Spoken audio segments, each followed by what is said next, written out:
An interviewer that you have learned to, in your words, love the thing that I most wish had not happened. I remember. You went on to say, what punishments of God are not gifts? Do you really believe that? Yes.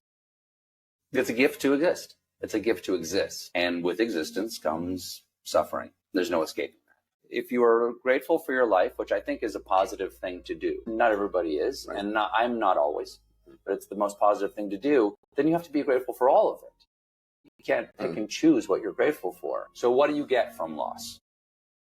You get awareness of other people's loss. Well, that's true. Empathy. Which allows you to connect with that other person, which allows you to love more deeply and understand what it's like to be a human being and to connect with them and to love them in a deep way that not only accepts that all of us suffer, but also then makes you grateful for the fact that you have suffered so that you can know that about other people. It's about the fullness of your humanity. Mm-hmm. What's the point of being here and human if you can't be the most human you can be? I'm not saying best, because you're going to be a bad person and a most human. I want to be the most human I can be. Mm-hmm. And that involves acknowledging and ultimately being grateful for the things that I wish didn't happen because they gave me a gift. You told an interview. I remember very specifically, Mike, when you told me when my mom had passed, you had said, we asked for love, we asked for all of it. And I hated you for it, in the moment, but it's something that, man, it's such a hard thing to wrap your head around, grief being a gift. And I was hoping you could tell us what you think of what Stephen Colbert just said. I think one of the most important things of what he said is, being fully alive, most alive. And when we ask to be fully alive, like we're asking for all of it. We're asking for the joy and the sorrow. We're asking for the highs and the lows, the successes and the failures, because they give each other meaning. They're counterpart. They're not separate of each other, but they're counterpart. And it's one of my mentors years ago told me, to the degree that you'll allow yourself suffering is the same degree that you'll allow yourself joy. And so many of us are trying to escape from, suppress or repress pain or discomfort or fear that we don't realize we're actually closing the door on happiness and joy and elation and success, and at the bargain of this limited comfort zone. So when we look at grief, and I'll talk more about grief, but when we even look at pain or suffering, it cracks open a part of our heart that otherwise is inaccessible when we're just going through the ruts of everyday living and only focusing on our everyday concerns. So to me, grief is love that doesn't know where to go yet. And grief invites us to learn how to let love be. Because if I have all this love and I want to give it to something or someone who's no longer here, it's a confusing state. It's a really confusing state. Where do I want to put it? I want to put it somewhere, and yet where I want to put it is absent. It's gone. I've lost it. And so grief invites us to sit with her in a way that opens up and unlocks parts of our hearts that we don't even consider when we're only focused on our everyday concerns. So that's the beauty of grief. And I think that's the power of grief, is that it will crack open and unlock parts of us that even our successes can't do. Even our successes would be limited of it. And so when we welcome life, we welcome it all. We welcome the joy, we welcome the sorrow, we welcome the winning, we welcome the loss, we welcome all of it. And when we can welcome it all, that's when we're fully alive. If you think of it this way, love isn't the absence of an emotion. Like, love isn't the absence of anger or the absence of fear. Love is the encapsulation of all emotion. Just like white isn't the absence of a color, it's the inclusion of all color. It makes up white. Well, love is all emotion. And then from that emotion, that's our greatest or highest emotion, is love, because it encapsulates all of it. Like, think of your kids, Smitty. Like, you want me to start breaking down here? Think when I say this, like, think of your kids. Like, probably no one can drive you nuts more than your kids and your wife. And yet they're the ones you love the most. right? So even in our deepest and most intimate relationships, we're always welcoming in the risk of the whole polarity of it. And so to me, that's grief is one of those things that cracks us open in a way that our mundane everyday concerns or even our successes doesn't have access to. Can you talk about maybe a little bit, I guess, the purpose of grief? Because one of the things that helped me when we did the anger episode, understand anger to a deep level, is figuring out why, first of all, why do we even have anger? You know, like I think there could be a lot of bad relationships with anger. And, you know, one of the sayings in that episode was anger is like a kid in a car. You don't want to let it drive the car, but you don't want to put it in the trunk and forget about it either. Yeah. And I guess, like, you know, you talked a little bit about who we are without grief, and we're numbing ourselves to the amplitude of certain emotions. But do you have a thought on why we have grief? Like, what is the purpose of it? Yeah, it's a great question, because we were talking earlier, like there's a clip from a podcast that I did. Is that I believe grief is the only uncomfortable or negative emotion that over time makes us better. So if you think about it, like it's good to be angry because anger is a signal. It's someone stepping over my boundaries, or I can't control something I care about. That's why we get angry. But if you stay in anger for a year, you're not better at the end of it. If you stay in frustration for a year, you're not better at the end of it. But if you sit with grief for a year, your heart is stronger, more pliable, more compassionate, more open, more forgiving. If you really genuinely sit with grief and not escape it, run from it, deny it, repress it, or suppress it. So the opportunity for grief is that when we sit with grief for long enough, actually, our hearts actually expand. Now, if you look at a lot of the studies on grief, and Elizabeth Kubler-Ross was one of the biggest, who studied a lot of people in hospice and at the end of their life. And she's really credited for the 5 stages of grief of denial, anger, bargaining, depression, and acceptance. I would say to your question, I add a 6th level of grief, which is to make meaning of it. I think when we sit with grief for long enough and honestly enough, the opportunity at the end of it is actually to make meaning. And to make meaning of my loss, to make meaning of my time together with this person or with this thing, to make meaning of how I'm going to go forward or generate my life forward after this loss or after this void that I've experienced. I think grief invites us to make a deeper meaning of life. And to me, that's the purpose of it. Think of what you just played, Smitty, of, on loss, or when we look back and, our greatest sufferings were actually gifts. Think of if everything went your way for a day, you'd be pretty psyched.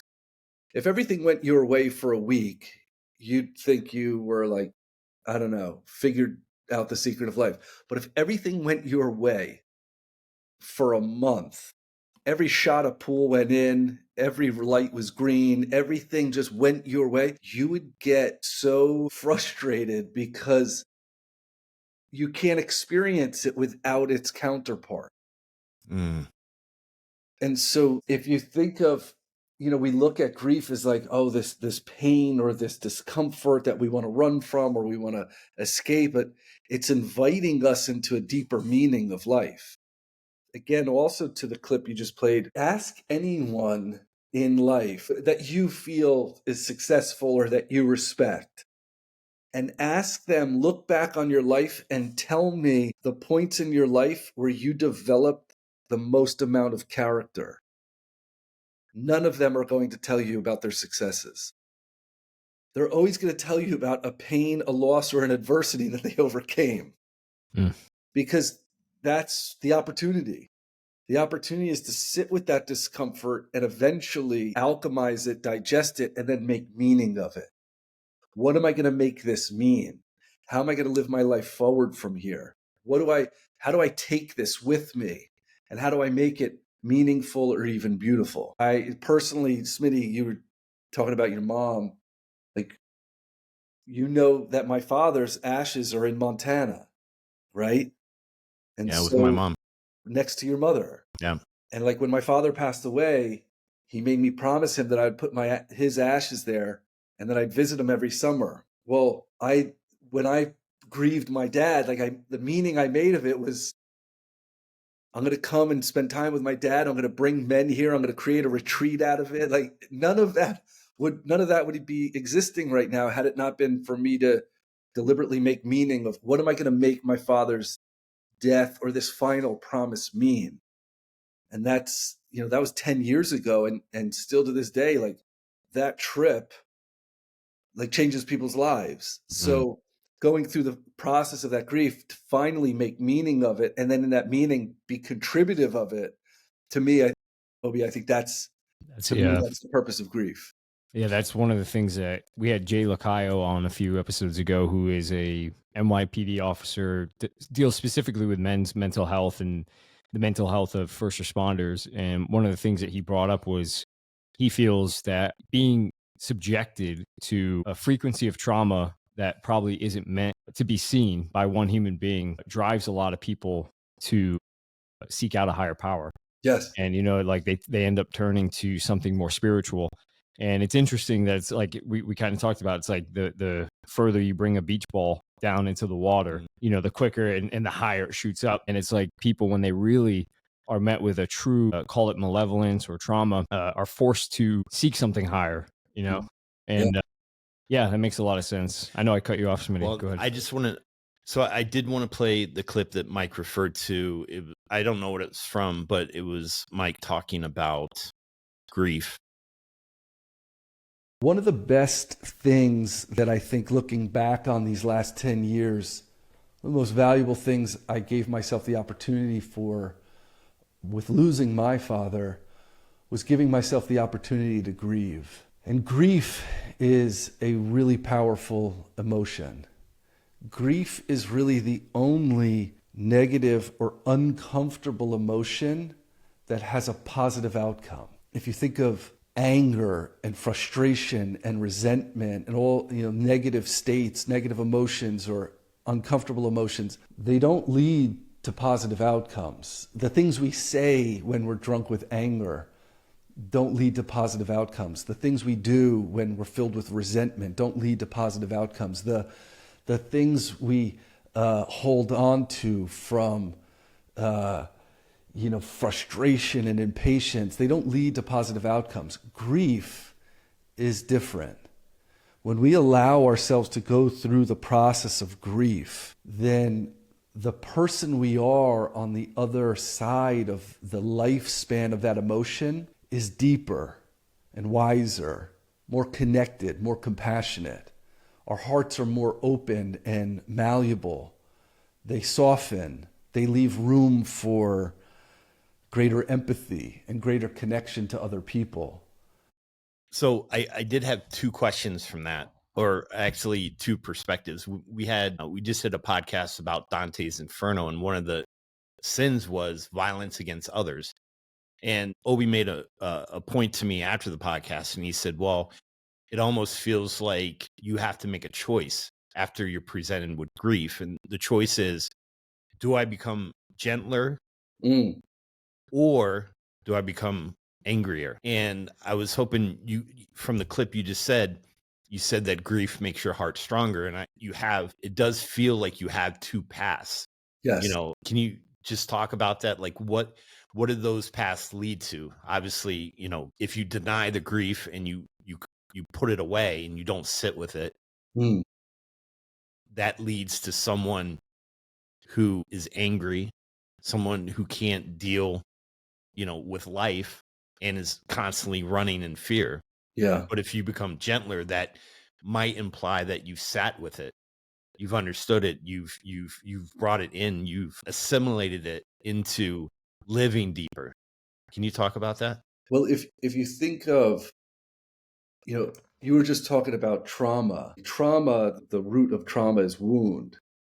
You could look at it as a wound, or you could look at it as a fragmentation. Like life was going on, and then it became fragmented through a loss or through a void, through a death, through something. Life became fragmented, and that fragmentation invites us to grieve. And in that grief, there are two paths. Seemingly, there's two paths. Seemingly, There's right. really only one. Right. But that in the fragmentation of life, the wounds of life, the traumas of life, those are all opportunities to either allow ourselves to let our hearts break open or break closed.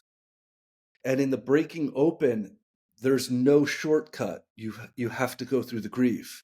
You've got to go through the process of it. You've got to allow it to have its whole lifespan.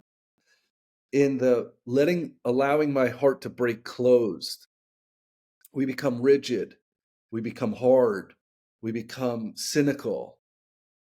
But the thing about grief is more patient than you. Grief will wait. Grief will wait until you have burned the whole village down, until you're ready to confront her. She will outlast you. And that's the thing, is like, we think we have the illusion that we're running from it, that we're escaping it, that we'll bypass it. But that energy has to come out somewhere. And unfortunately, it comes out destructive or violent or frustrated. We don't know how to communicate. But when we allow our hearts to break open, we become more malleable. The table gets longer. We become more inviting, more compassionate, more empathetic, more sympathetic to other people that are struggling. And what that does is we're always faced with that opportunity, but it gives us the choice. And there's an old Scandinavian saying that says, shared is joy doubled, but sorrow and grief shared is sorrow and grief cut in half. And so this opportunity to now welcome grief, sit with her, but then also welcome other people that are struggling, other people that have been through what I've been through, other people that are going through it. Maybe they're on the younger end of it, but it actually opens up deeper connection for other people. But we're always faced with that option. Do I allow my heart to break open, or do I allow my heart to break closed? One of the clips that Smitty and I were sharing when we started talking about grief was the Jordan Peterson clip where he said, you should aim to be the strongest person at your father's funeral. And he made the distinction not solely from suppressing grief, but solely to demonstrate through the development of your character that you can be someone that others can lean on in times of catastrophe. Mm. And one of the things that I guess one of the questions it left in my mind was, is there an alternative to the 5 stages of grief to where when you do experience catastrophe, you can reframe it in a way that allows you to be that person without suppressing it? That's a great insight, because if he has it framed as though that the not feeling it is the strength, but that's the way it comes off, right? Yeah, off. Right. But what happens is with discomfort, trauma, disappointment, old wounds, loss, voids, in the not facing it, it manifests as 3 things: escape, suppression, or repression. Escape is, I'm not going to deal with it, but I'll substitute it with something else, alcohol, substance, something else. I'll run from it. But that usually requires some level of substance, something to distract me from it. That's escape. Suppression is, I'm aware it's there, I don't have time for it. And so I overwork or I get lost in something else. Repression is, it was so traumatic that part of the brain just turned off. That's like a repressed memory from a trauma where people are like, I don't know, I left my body and I wasn't there. We want to be careful, especially now as more and more is coming about of men's health and things like that. Like, we operate differently, but a lot of us and a lot of our conditioning has been to stuff it down and not deal with it. Well, that energy is going to come out sideways. It's going to come out sideways. You can be the strongest one at your dad's funeral and still feel and experience everything you're experiencing. You could even communicate all of it too. They seem as though they're dichotomous, like you've got to pick either strength or weakness, and like that's not it at all. They're counterparts. They're integrated. They actually rely on each other. And to just muscle through and hold it all together, and a lot of times project the image of perfect. Humans don't relate to that. We don't relate to perfect. We relate to humanness. We don't relate to someone having all their shit together. We relate to, like, show me the broken parts too. because that makes up the whole mosaic. I think true strength is the ability to alchemize both of those things.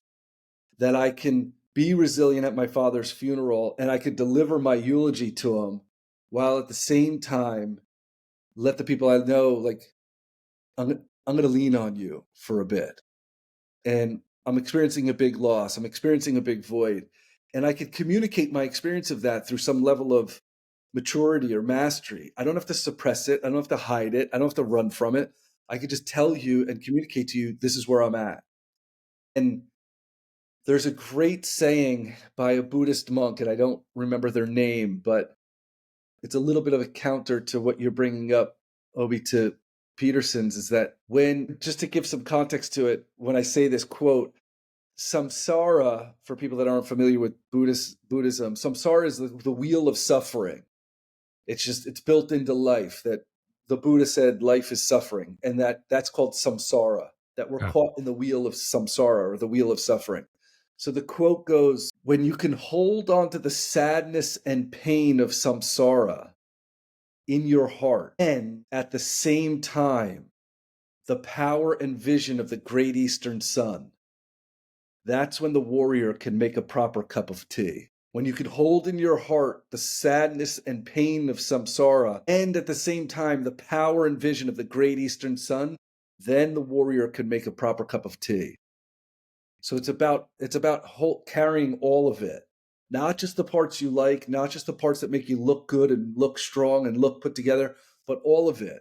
That's our fullness. That's our aliveness. That's our full humanness. I'm just trying to wrap my head around because the counterpart, I guess, like you have on one side, like you nailed it, where you said it sounds like a dichotomy, and it does. And I think a lot of people choose between that. And on one hand, you have people who would interpret that as strength means push out the negative emotion. And on the other hand, you have people that will become a victim of it and let it haunt them.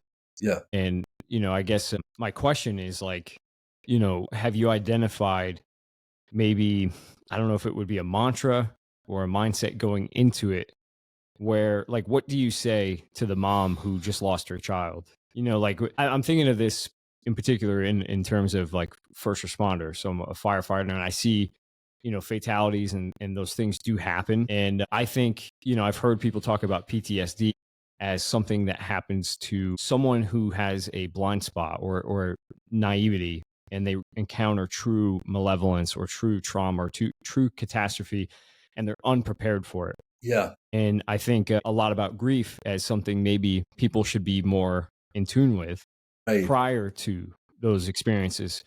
So I guess, aside from being aware that grief serves us, what is the thing that you're like, if you could come into our firehouse, let's say, or speak to these moms who had, a young child, taken from them, is there something that you would say to them? My wife could answer this question better than me because she's spent the last 20 years in pediatric oncology. And I remember once, I'll just talk about my wife for a moment, which is not hard for me to do, but I remember once someone said to my wife, we were out at a dinner, and they're like, how do you do that? I could never do that. And my wife's response was, I don't know how people have regular, normal jobs. Like, because my wife, her response was, yes, I understand. I have probably the toughest part of the human experience, which is watching people sometimes lose children. And she's like, but you got to understand, I also have the highs too, where I get to experience all of it. And so my wife, her thing was like, I don't know if I could just live mid-range. She's like, but having access to these lows also gives me access to these highs. So my wife has worked in pediatric oncology for a long time. And there's obviously a lot of grief to that, right? That's a lot of processing, and grief every emotion has a lifespan. What I say to someone who is grieving, or especially at the beginning of it, is that at first it's going to feel like 100-foot waves that you can't get out of, and there's no cadence to them. There's no rhyme or reason to it. And as you just continue to breathe and take it breath by breath and motion by motion and day by day, those waves go from 100 feet sometimes down to 80. and then you start to learn how to swim a little better. And then from 80, they go down to 60 with a little bit of predictability. And then they go down sometimes to 20, and they rise maybe on holidays and birthdays of someone, like significant days, and they go up. But there's this natural process that happens with it. I would rather be prepared for that process than confused by it. And so when people grieve, that's my invitation, is like, this is going to be a ride. There's going to be a lifespan to it. And at first, you're really not going to know how to swim. But the deeper, or let's say the higher that wave, is typically a greater demonstration of how much you loved that person. Because if you didn't care, the wave would be a ripple. And so, like I said before, grief is love that doesn't know where to go yet.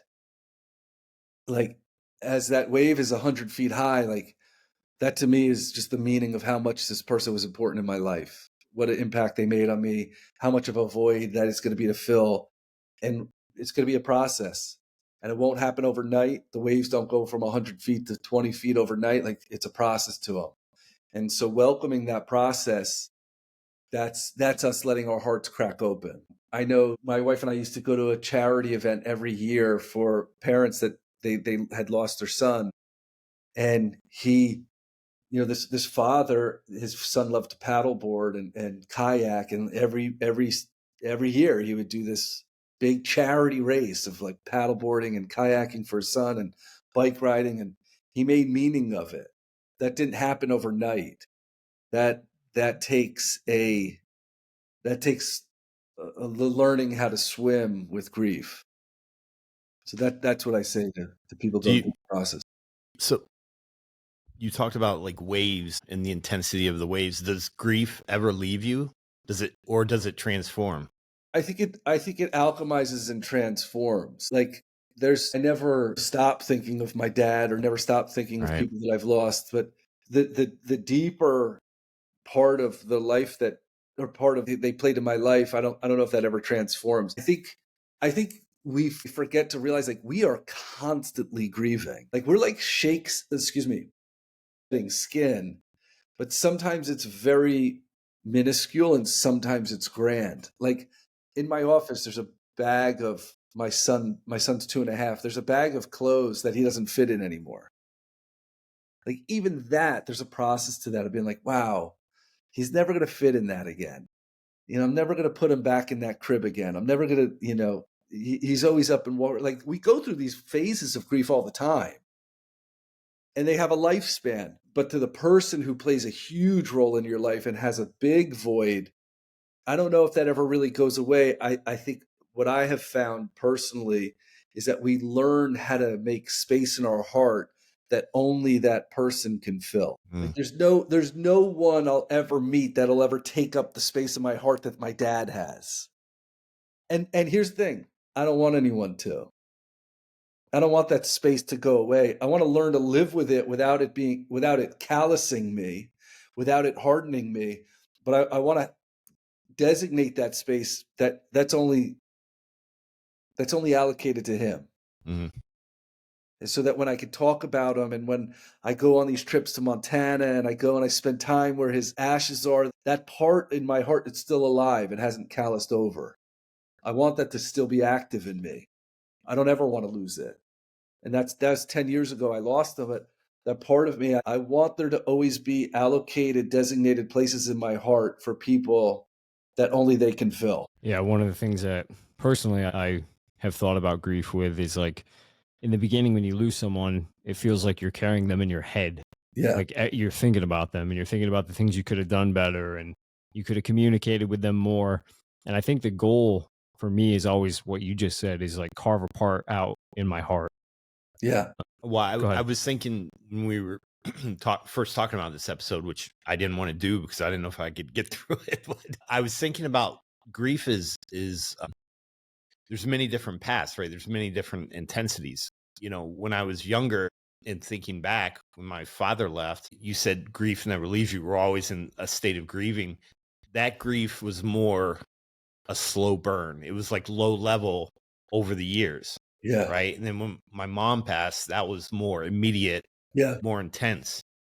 Do you see that as well? Do you see like different variations of grief as far as like, again, you kind of mentioned it, but that's something that I I thought about immediately when we started thinking about grief, about the intensity is different for, different people in your life. It's different people in your life. It's also different phases in your life where you have skill set. As a little kid, and my Right. father leaves or someone dies, you don't have the skill set to make meaning of that yet. Mhm. And so that actually becomes part of the trauma that replays over and over again. Later on in life, you develop language, emotional acuity, connection, life experiences. You develop greater skill set. And so now, as an adult, maybe you could look back and say, okay, I could reframe this now. As a kid, you don't have the skill set, you don't have the language, you don't have the emotional acuity. Right. So that not only is that a slow burn, that's an imprint that will actually shape the rest of your life. You'll orient around that. And that's why, trauma, especially when we're young, like we orient around it. And when I say orient, I mean like, if we're hiking in Montana on a cliff and there's a pebble in your shoe and you can't stop and get it out, you're going to change the way you walk. You're just going to change the way you walk. You're going to walk differently so that you're not stepping directly on that stone because it's painful. Well, you do that long enough, you'll just change the way you walk, period. Well, when these things happen to us when we're young, we orient our life around how do I avoid that in the future? Mm. Protect myself from that level of disappointment. Like no one can play a role in a kid's life like their caretaker can. Like they can't. There's no way. It's by nature that way. So you've something like that without a skill set when you're young, that's going to leave an imprint that takes time, a lot of time, because that's not just grieving. That's also happening to an underdeveloped or someone doesn't have enough skill set yet. Whereas later on in life, and I think that's such a motivation of personal development, is I don't wish for less storms. I wish for more skills. Mhm. I know I'm going to lose people. I know that none of this is permanent. I know that one day people I love, I'm going to lose. Like, I don't run from that reality. I accept it and welcome it. And until that happens, I'm going to build as much skill set as I can. So that even to your point, Obi, like, I'm not at their funeral with regrets. I'm not at their funeral with resentments. I'm not at their funeral with things between us. The more skill set we have, the more likely we are to clear things up, less likely we are to hold on resentments, less likely we are to sit in anger for days and weeks and months and decades. And so if I could give some incentive to sitting with uncomfortable emotions, is that you gain more skill sets there, Mhm. Yeah. more character there. You learn more acuity there. And that allows us to really re-perspective things like, is this really worth holding on to? And then maybe potentially sitting at their funeral being like, why did I care? Why did I let that come between us? Mhm. Why didn't I say what I wanted to say? All of those things those get caught in our blind spots and in our blinders when we're in a state of, activated emotional survival, which is just to be right about how we have things. But So, that doesn't advance our lives in a deep, meaningful way. so the question I have immediately is use the word integrated. That's so brilliant. How do we prepare for grief before grief happens? How do we learn to become more integrated before we need to become more integrated? Yeah. I mean, grief is one of those things that we could talk about, we could Right. conceptualize, we could try to plan for, and nothing will ever compare to the actual experience of it. Nothing. I could sit here and tell you what it may be like to lose my mom or my wife Mm. or someone I care about. That none of it will actually be as accurate as the experience of it. So the only way I think to prepare for it is to learn how to be as present as possible. Because there's a level of mastery that comes from the ability to experience my experience in the moment and not get lost in that experience, meaning not become a victim to it, not become callous to it, not become fanatical about it, but to actually just simply experience it. And I think what you played, that Colbert clip, and the preparation of it is be present to the fullness of life. Be present to all of it. When I play with my kid, like, I know sometimes as frustrated as I might get with lack of sleep or him not listening or whatever, I always know in the back of my head, this is impermanent. There'll be days, I'm sure, every parent tells me, like, you're going to miss stepping on toys. You're going to miss, him wanting to sleep with you in the middle of the night or crying out for you. Like, you're going to miss all that. So for me, I think the remedy, the antidote to the future grief is be as present as you can now. Yeah, I think one of the things that's helped me is my dad always used to say, we grieve for ourselves. We don't grieve for those we lost. And I think that is actually empowering. It might even sound insensitive in some ways, but I feel like it's empowering because it points the finger back at you. And I think that when you recognize that, I think that, well, what it does for me is it highlights the fact that grieving is both like a feeling and a process, Yes. right? Like it feel like you can have the grief of losing someone, but the process of grieving is like up to you. Like we grieve for those we lost. We're like you said it to me, that represents the process of finding a spot for them in my heart. Yeah. And I think that's in a weird way. I think maybe this is just my personality type, but I think like once I recognize something as my responsibility and not something that's happening to me, Yes. I think it flips the script on it, and it makes it more of like, this is in my control, and it's something that it's a calling for an action within myself. And I think that's always been something that's helped me move past obstacles. So like the thought that like we're grieving for ourselves. So what do we do about it? That's been my I think it's an accurate perspective because, and there's times there's nothing I can do about it, right? Like I can't bring my father back. I'll give you a quick story where my father taught me how to fish. My father's a big outdoorsman. He taught me how to fly fish. And one morning, after he passed away, I was really missing him. I used to talk to my dad every morning at 9 a.m., cup of coffee in hand on the phone. We would just catch up about the Yankees, food, fishing, whatever. One morning, I'm missing my father. I buy a cup of coffee. It's a Saturday morning, and I'm like, I'm just going to drive. And I just drive. Eventually, I'm just driving, thinking about my dad, and I find this, like, I'm heading towards Pennsylvania. And I was like, wait, I think this is where my dad taught me how to fly fish. And I remember I remembered where he taught me how to fly fish. There was a diner and a Little League baseball field, and there was a river in the back. And I was like, wow, I wonder if I could find this. I wonder if I could find this diner and this Little League field. Well, I start making all these turns. This is like 30 years later from when he taught me how to fish. And I find the diner. I look, and the Little League field is like overgrown. It's not really there, but I see the backstop. I'm like, oh my God, that's the river my father taught me how to fish. So I call my stepmother and I say, take all Dad's fly fishing gear. I'm going to come and pick it up, and I'm going to go fish where he taught me how to fish. So every day for weeks, I go back to this simple fishing hole, and I'm casting it. I'm landing trout. Every trout I pull in, I'm like pointing it up to heaven, being like, look at this one, Pop. Look at this one, Pop. And it's actually like stimulating this like gratitude in me.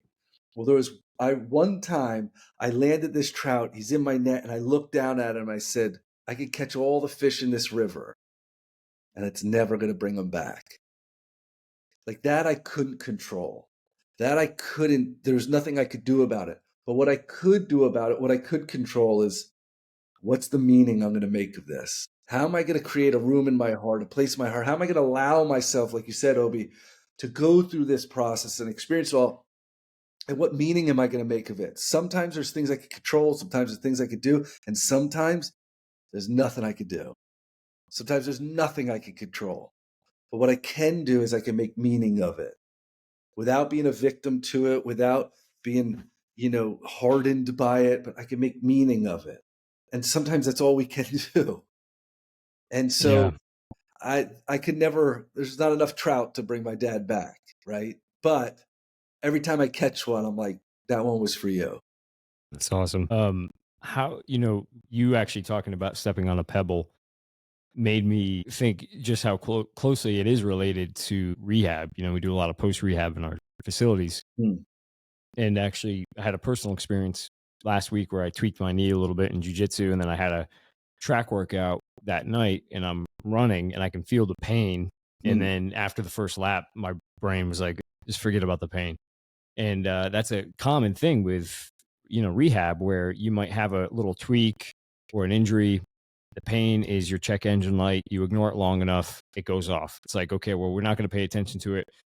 Let's just focus on other things. And a lot of times it's not until they come in and we do an assessment that we realize there are some underlying dysfunctions that are contributing to the pain. So, that is obvious to me. We do an assessment, we can find those things out.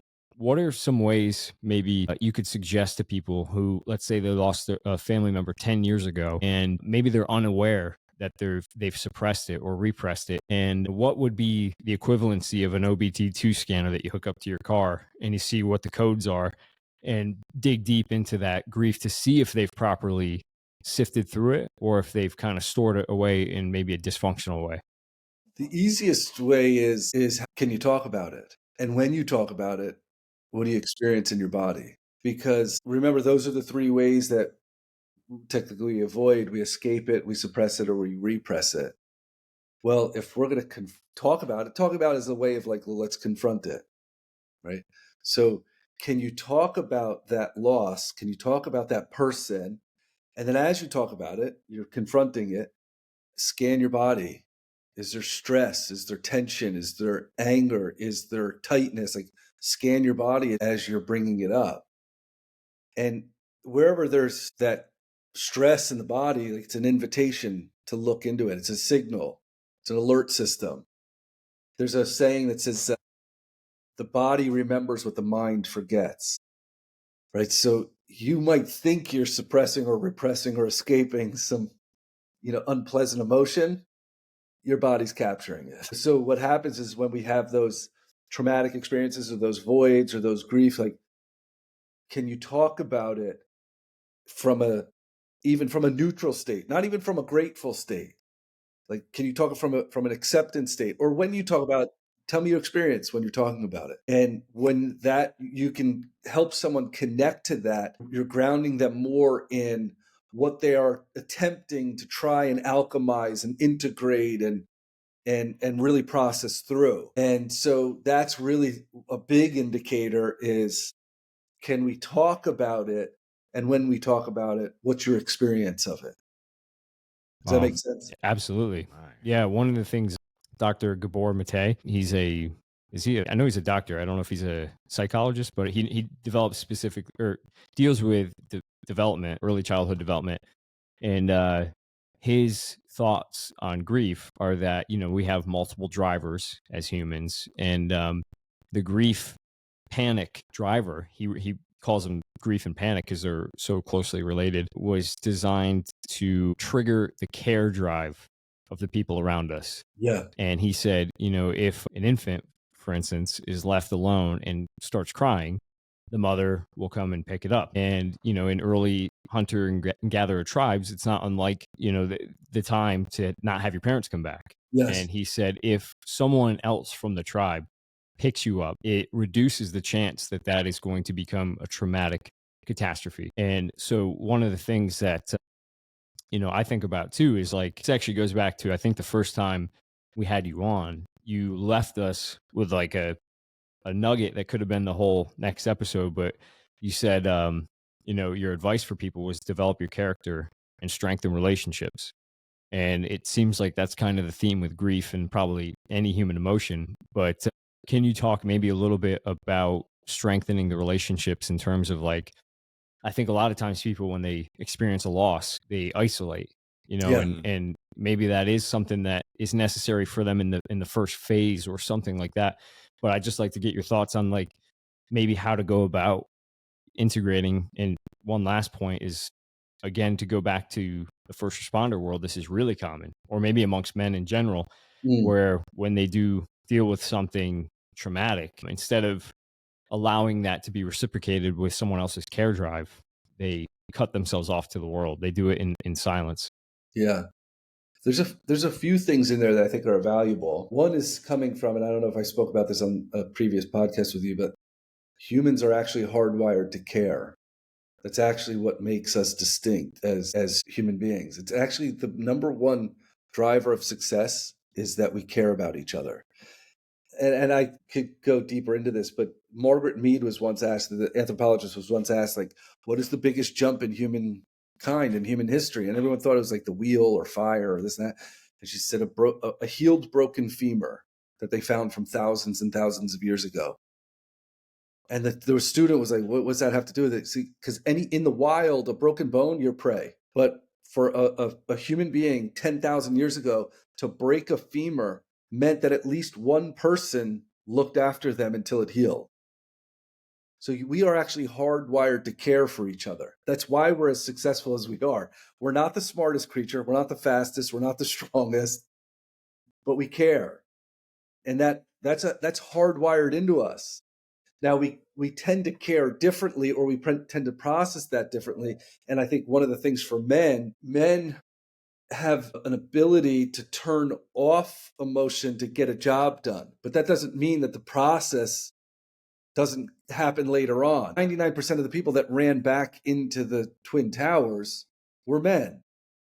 We have the ability, we could turn off our emotions, get into our logical mind, get the job done, and then we could talk about it later.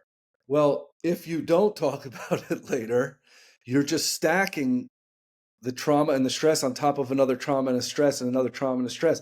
Imagine if someone's going into a fire, a first responder's going to a scene of a crime, and someone's like, tell me how you feel right now. Like, that would be a massive liability. It's an asset to be able to turn that off temporarily for a moment. But that energy has to get alchemized somewhere. And the only way that it alchemizes is really through community, through brotherhood, through sisterhood, through having communities that I can lean on, having relationships where, hey, you have a few minutes that I could just work through something with you. I think Simon Sinek does this thing of it takes about 8 minutes for someone to feel heard. So he has this process with a friend where if like they really need to talk, they'll text, hey, you got 8 minutes. And everyone's got 8 minutes. I could pause whatever I'm doing and be like, yeah, what do you need? Where are you? Where are you at right now? If you don't have those relationships or you don't feel safe enough in those relationships, get them now. Cultivate them. Go out of your way for them. The other factor that I think is really important is that relationships and community and socialization when we're young is built into the system. They say it takes 200 hours to form a bond with someone. Well, when you're in middle school, riding the bus, in class, playing sports with the same kid over and over again, you hit 200 hours every few months. As adults, that's a lot harder to come by. You've got to go out of your way to develop and nurture relationships, go out of your way to develop and nurture communities, be part of something, reach out to people. People are hardwired to care. But if I isolate myself from that care, I'm actually doing more harm to myself than good. Yeah, So and I think that remedy, you've got to seek out community, especially as adults. It's hardwired as kids. It's not as adults. Yeah, I think the being hardwired to care is evident to me. A lot of these people, especially first responders, do that because they care. And I Yes. think the issue is they are under practiced at caring for themselves. Like they're the provider, right? They're the guy that people go to or the girl that people go to when, everything is, stress levels are super high. The house is on fire, the car's flipped over in the middle of the road. And then, they do shut their emotions off. And I guess that's the issue is like learning how to be not to sound cheesy, but like to learn how to care for yourself. Yes. In the wild, there's something called pronking. So if you think of like a herd of zebras or a herd of gazelles, like they live next to lions all the time. Let's say that the lion chases them and the lion grabs hold, but they get away. And then they outrun the lion gets tired, and then they remember or realize they're safe. That gazelle or that antelope or that animal it's wild. You watch them shake. It's called pronking. They will shake out all the energy. Sometimes they'll discharge or vomit or shit themselves or whatever. And what they're doing is they're actually alchemizing and processing all of that survival energy. What we're asking first responders to do and people that work with trauma to do is to go from one trauma to the next, to the next, to the next without ever in a healthy way or appropriately shaking it off, pronking it out. Pronking is catharsis. So whatever catharsis is for you, do it. For some people, talking is catharsis. For some people, moving their body is catharsis. For some people, go scream into a pillow. I don't care what it is. Go chop a tree down, whatever. You've got to alchemize and move that energy through, or else it just stacks and collects. And that's what hardens us. Interesting. Can you make a healthy outlet unhealthy in the way that you're doing it? You know, I think about this a lot with fitness. I pick up on that. You probably already know where I'm going with that. That's probably the number one healthy, unhealthy addiction. Yeah. Is fitness. Right. Yeah. My business partner of mine who works with trauma and addictions is like, great, you want to know if you're addicted to it? Take 30 days off. Take 30 days off. And there's people like, they'll freak out. Yeah. They'll freak out. To someone else, that might be like, not drinking for 30 days or something like that. And that doesn't mean like go neglect yourself, but you got to understand or exercise some level of temperance to know like, where is the healthy threshold of this? And where has it become an addiction, a compulsion, or obsession where now I'm home on a Friday night eating a chicken breast when, 4 different friends invited me out to be social and laugh. And here I am like, no, I got to meet my macros and gains. That's not healthy. Right. So you got to understand for yourself, like, where's the healthy threshold of that?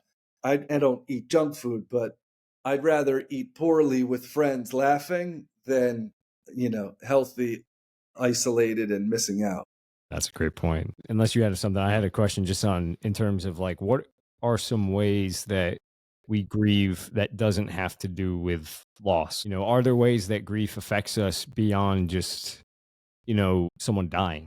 Yeah. I mean, if you look at, we are constantly going through seasons of life. This is a strange thing, but I coach a lot of former professional athletes. A lot of them actually grieve after they've won titles, championships, Super Bowls, the World Series. Like, how many times have we seen athletes hit pinnacles of life and then they go into dark depressions? Well, we grieve seasons of life. I grieve like, oh, my kid's never going to fit in that. I grieve the process of the pursuit of the goal. And then now I'm on a new season of life and like, hold on, I really want that season of life. I appreciate that season of life. That was fun, grinding and, building and getting creative and this and that. Like, well, that season of life is over. And we grieve that constantly. The awareness of it and the maturity of it is there is no permanent season of life. There's no permanent season. You might be on the top now. You may be crushing it now. Like, it's going to change. My kid is one day going to be like, hey, Dad, I want the keys to the car. I'm not hanging today. I'm like, okay, it's a season of life. No season is permanent. And so we're constantly grieving seasons of life. Some seasons last 2 months, some seasons last 2 decades. But if there's one thing we know is this is going to change. And to welcome that and to understand like no one's exempt from it. Last time I think we spoke, I said there's 4 inevitabilities of life: pain, loss, adversity, and uncertainty. No one's exempt, and it's all going to change. And so like, if I could welcome that this is going to change, if I could interact with it from a place of impermanence, then I could actually extract its aliveness. If I hand you a rose and I hand you a fake flower, one has more value than the other because it's impermanent. Because I know like this is temporary. That's what gives it its aliveness. And so we're constantly grieving our evolutions. We're constantly like, go scroll through your phone and look at the first picture. You won't even recognize the man in the phone. And there's a process to that. Like, we could be excited about all the distance we've come, and we could also look back and be like, man, times are simple. Yeah. I love being naive. I love not knowing what the hell was going on. Like there's parts of that I loved, but There was a lot more cartilage in this guy. yeah, Yeah, one of the quotes that I believe I even brought this up to you last time was like, life is about how deeply you loved and how gracefully you let go. yeah, And I think it's like, my understanding of grief to this point is that, like, how gracefully you're letting go and taking care of yourself in the process.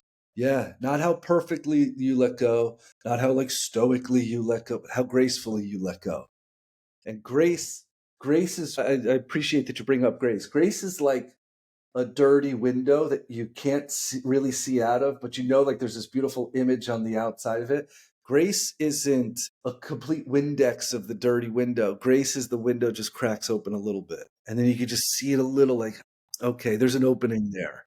There's an opening there. Let me stay with this. Let me give myself grace. Let me give myself room to grow, room to mess up, room to be messy, room to figure it out, room to get clear, room to be curious. That's grace. Grace isn't a straight line. Grief isn't a straight line. They just create these openings where we're like, I'm starting to see the image. I'm starting to see the picture a little bit better than before. Give yourself that grace. How gracefully can you let it go?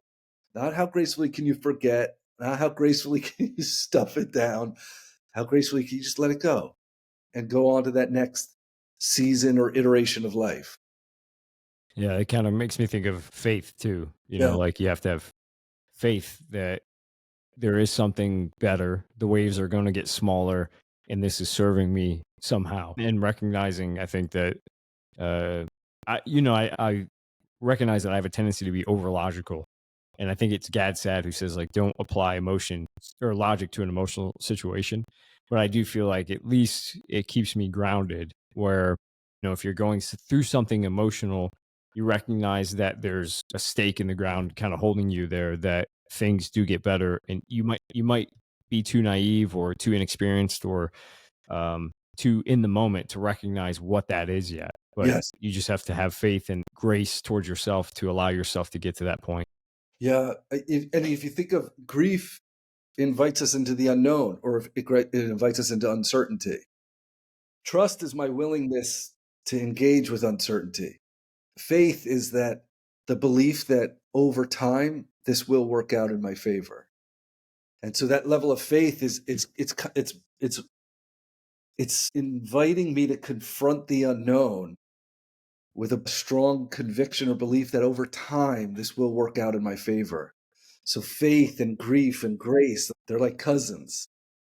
You see, and so it doesn't mean it has to be clean and neat and I have all the answers right away. It's like, no, it's more breadcrumbing into the future, but I have this conviction, this belief that eventually this turns out in my favor and positive. Hmm. Yeah, it's funny that, like, the uncertainty is what people, try to avoid, when in Yeah. reality, like, that the only thing that is certain, It's the uncertainty. Yeah. and it's like the saying that, like, people only hate two things: change and the way things are. It's like Right. So I know you had a reading or an Yeah, excerpt. I'd love for Mike to read us out at the end of this episode with whichever one you think would be most appropriate, pain or death, from the prophet. You want to give the listener a little background on what? Yeah, This book so is?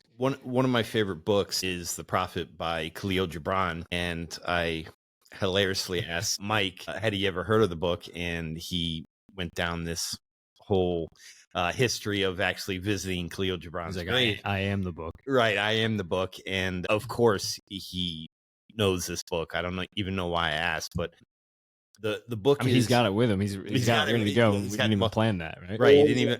yeah. Yeah. So the main character is Al-Mustafa, is a prophet Okay. in the book, and he was exiled into the city, and he was in the city for like 12 years, and he was going to go home. So before he left the city, all the people gathered around And one more time, it was sort of, what it reminds me of is the Tao Te Ching, where Lao Tzu was leaving to go and live in the hills, while Al Mustafa was leaving the city to go home. And before he left, everyone in the city surrounded him, and they asked him, well, what of the baker? What of love?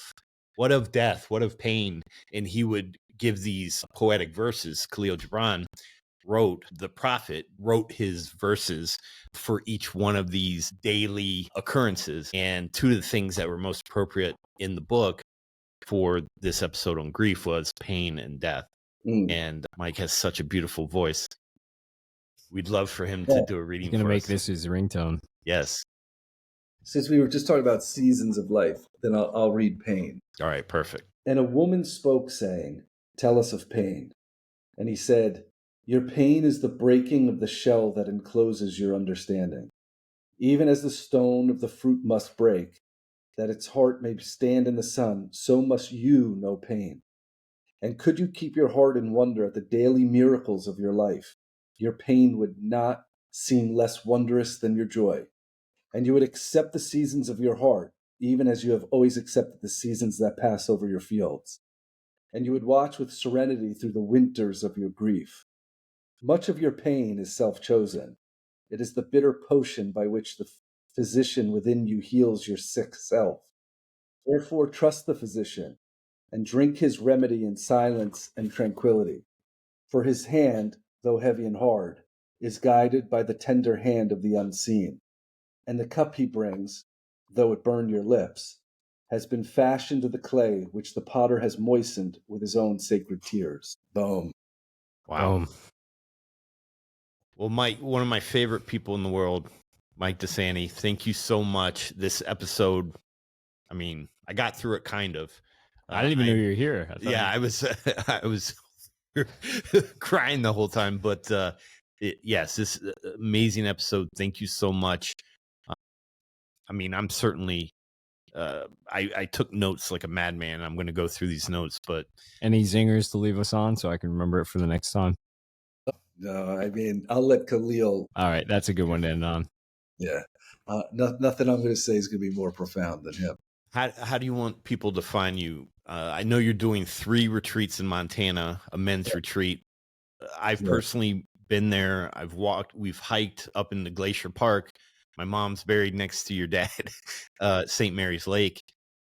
It's a once in a lifetime. I mean, you could go back and there's guys that go back every time is a once in a lifetime. It's an amazing experience. Just go back and listen to our Sweat Lodge experience. Yes, absolutely. And how do you want people to reach out to you? Is there a website? Yeah, michaeldesanti.com. All my offers are there. Instagram, Mike_Desanti. My book, New Man Emerging, is on Amazon, and Facebook is Michael Desanti. But anything, you can always send me inquiries, michaeldesanti.com. And I run retreats out in Montana, and then in the fall I run a trauma healing retreat down outside Miami. I do those about three or four times a year as well down here. So you can reach out to all my offers are there. We'll post it in the show notes. Post it if you can get there. Mike's amazing. The week, what is it, 4 or 5 days? Now it's Sunday to Saturday. I've extended it because guys just keep coming back. After I came in, you're like, I need more time with this guy. Yeah, he I need a week with this guy. Mike, thank you so much. This is amazing. Always a pleasure to see you both, and wishing you tons of health and wealth and prosperity and love. And love you guys, and call me anytime. Right back at you, brother. You bet.